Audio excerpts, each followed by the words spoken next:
I didn't expect that this kind of exposure, this kind of challenging projects would be there where you can think like a CEO. I didn't know that I could take so much risk when I came here first. You need not be a very senior person to be given some important responsibilities or assigned a critical position. Even though you're probably not on the borderline fighting for your country, you know that whatever you're making is helping our soldiers and our army defend our country.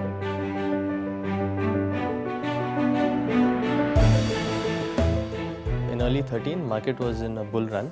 It was going ahead and we felt it was going ahead of its time. There was a good opportunity to go short in the market, and with the risk appetite that we were able to take, we made a killing in that particular trade. You become the poster boy, then everybody starts liking you a lot and you're making a lot of money for the firm. The treasury as such is one of the most dynamic in the industry. It is also one of the largest. So with the scale of projects being $1 billion or more, and if we can add 5% value, that makes us add about 50 million to the bottom line. When you're taking a decision that can influence so much money, you have to be bang on in your research. You have to be very sure on your analysis. And then what happened was the economy changed, the market changed. So it started reversing, and at every reversal we thought that no, probably this is just a temporary bounce and it will go back in again.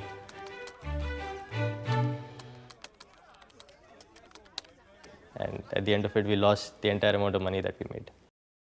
A trader's self-worth a lot of times is dependent by the amount of money he makes and the calls that he gets right.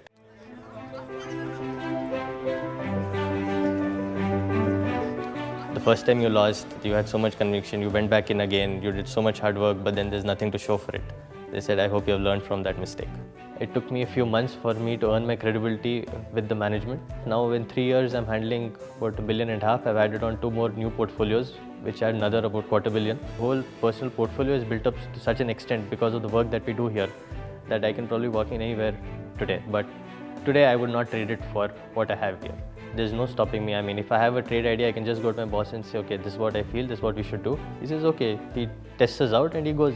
So this kind of encouragement, I don't think you would, I didn't expect to find it when I came here first. And I think that is amazing. And you would want to work for such a team. You want to work for such a company who give you that.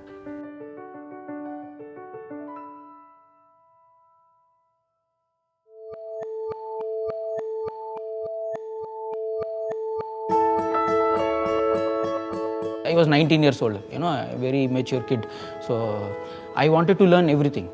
I was always working in jobs where the nature of work always varied. Initially for the few months in design, then in procurement, then in bidding for some conventional jobs, then bidding for a metro project. Then once I went to the Gulf, I was bidding for a different nature of projects, a different type of jobs again. I became a jack of all trades.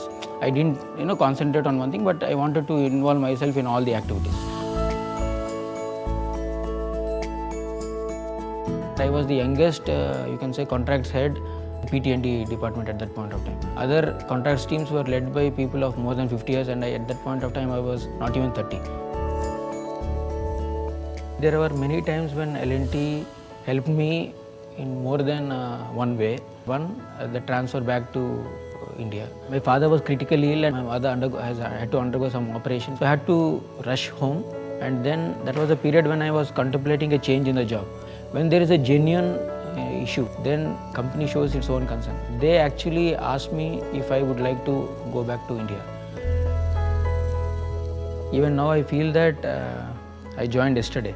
So when I joined, I was assisting the bid manager in bidding for small railway electrification projects in India, and now I am heading the railway contracts team, which is involved in bidding for several domestic and international projects of value of more than $1 billion.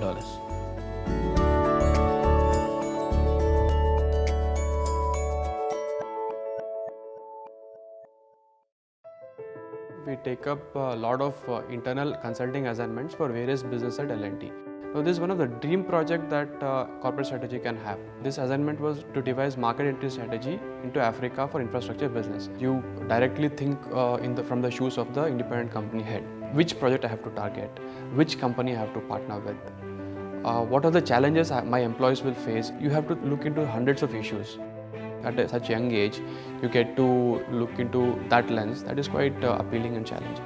Initially, the time allocated for us for this presentation was 1 hour, but then they liked the details of this project so much that the discussion went on for 3 hours.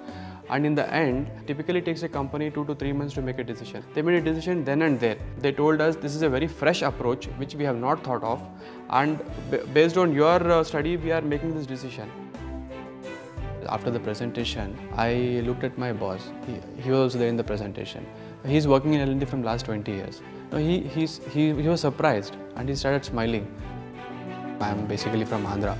So when I visit, if I see the progress of Hyderabad Metro, it's very fast. People whom I interact there, they say, thanks to L&T, there's so much progress we have seen. We never expected the metro construction will be so fast. So though I'm not part of that particular project directly, but it's still a very proud moment for me when people acknowledge L&T has done a great job.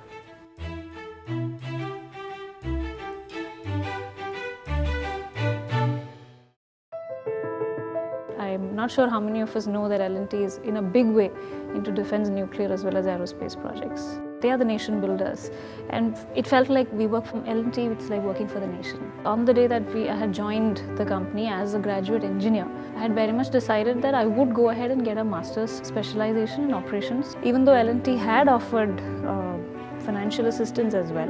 Because I had a scholarship, I didn't have to make use of it. The day I was boarding my flight to the US, a day before that I had spoken to my HR and he said, Sivya, this is what you wanted to do, go achieve your dream. I got to keep my job and study at the same time, which I think very few people get to do. There was always this point of why do I have to make pumps or fruits or processed food for some other country when I can actually make missiles and flights for my own country and strengthen it. So it was like a homecoming. I was just coming back home and I was coming back home to L&T.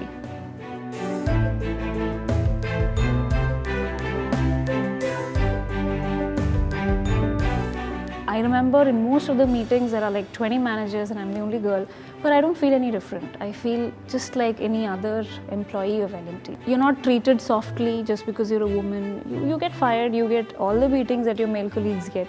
So you rub shoulders with them.